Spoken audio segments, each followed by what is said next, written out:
So I became kind of aware of liking boys when I was maybe 10 years old. Always wanted to sit next to a boy called Mark in history. I loved Mark, he was my favourite. And we actually ended up being very, very good friends for a number of years. And I never really told him how I felt because I didn't want my friendship with him to be compromised because he wasn't gay.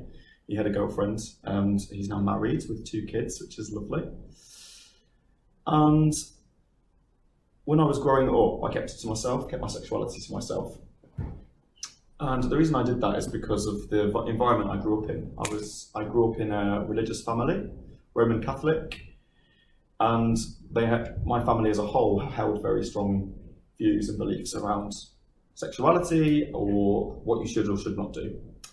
And that was impressed on me quite a lot through church and through the interpretation of the religion that my family had.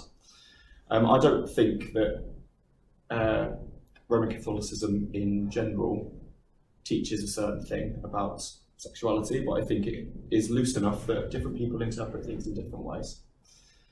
And so I kept it to myself because I felt a lot of shame, felt a lot of guilt, felt scared of telling people who I was and all of who I was, because I thought I would be rejected, I thought that I would be cast out of the family, and I thought that I would be really unhappy if I told people that I was different to them.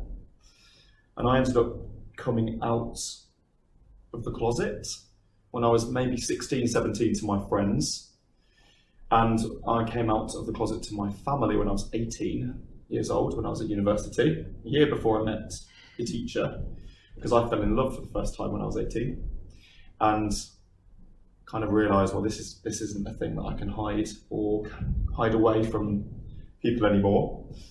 And so I told my parents when I was 18 and moved back home for Christmas break and told them that I'd met somebody, and they were like, oh, what's her name? And I was like, his name is Ivan.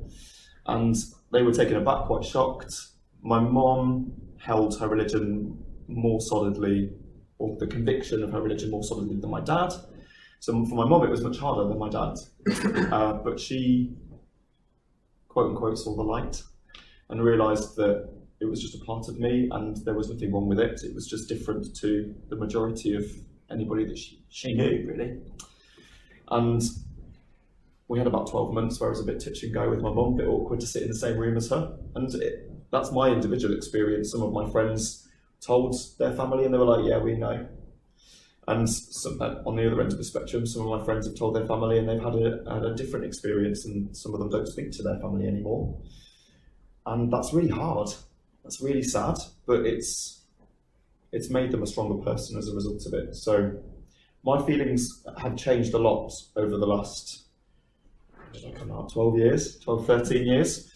And it's because of the experiences that I've had meeting lots of other people, meeting gay people in the city that I live in now, London, being in relationships with men, falling in love, falling out of love, being hurt, mending from that hurt. All of that stuff teaches you who to be as a human being, not just as a gay human being, but as a human being in general. Fairy tales are real life.